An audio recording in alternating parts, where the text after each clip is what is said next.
Welcome back to Bloom. It's time for Ask the Dietitian, and today's question comes from Bonnie in Sarasota. She says she wants to eat better and lose some pounds in 2020, and she wants to know what the best diet is. What a loaded question. Well, Bonnie, you're not alone, because weight loss is usually one of the top resolutions each year. And I always want to give anyone kudos for wanting to live a healthier lifestyle. As a dietitian, as I said before, I want to stress to check with your physician and not Google before embarking on any major dietary changes. I also recommend a diet that you can stick with. Overly restrictive diets can backfire. Also, we're less likely to adhere to them. Plus, the possibility that you could be missing key nutrient is higher. And oftentimes, which people out there might be able to identify with, you're going to gain back the weight and more once you stop the diet. You can also create a negative relationship with food. So I don't recommend a restrictive diet. What I do recommend is a focus on portion control and filling your plate with foods that have benefits to your body, like the whole foods that we've had two different guests talk about today. Now, two of the top diets every year are the Mediterranean diet and the DASH diet, so start there.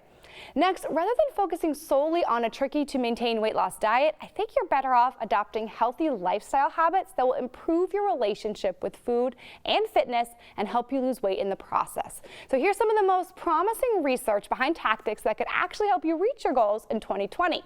First, adopt an anti-diet. Yes, changing the way you think about hunger can actually help you choose healthier foods, eat less, and feel more appreciative of the food you have. The key to doing so is a trendy concept all of its own: mindfulness.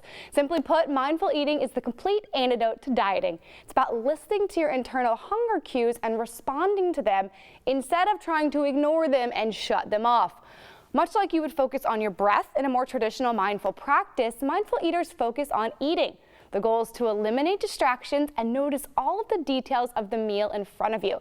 Guys, you know, it's okay to eat food and to enjoy it, and in doing so, you might form a better relationship with food. This can also be known as intuitive eating. Another way you could focus on your diet without obsessing over calories: think about your gut. Do you ever feel like you could just look at a cookie and gain a pound while a friend can eat an entire box and stay slim? Well, you might want to blame it on your gut microbiome. A substantial amount of new research points to a swing in bacterial balance causing trouble on the scale. An off-kilter microbiome might increase how many calories are tucked away, aka stored, from the foods we eat, which will promote greater fat storage in the body, mess with your hunger signals, and could even spark wide-reaching inflammation, all of which can contribute to obesity. Several recent, although small, studies have found that transferring good bacteria from slim individuals to the guts of people with obesity actually leads to weight loss. And in one clinical trial, people who were obese and took a supplement containing a microbe linked to leanness both saw weight loss and improvements in cholesterol, insulin, and inflammation. Now, in the real world, you're going to be unlikely to get a pill full of someone else's gut bugs, but you can start by choosing your foods more wisely to make sure you're getting a good supply of prebiotics. Now, prebiotics are the plant fibers that your good gut bacteria loves. So focus on probiotics and these prebiotics you see here, which can encourage the bacteria of good growth of good bacteria, things like whole grains, fruits, vegetables, particularly leeks, onions, legumes, artichokes, and garlic. As a dietitian, I am fascinated by how our body works together, and weight loss is not simply a calories in and calories out game, you guys. It matters how you eat, sleep, move, when you eat, and what you eat. So take that mindful approach to 2020, and hopefully you'll find resolutions that make you feel good.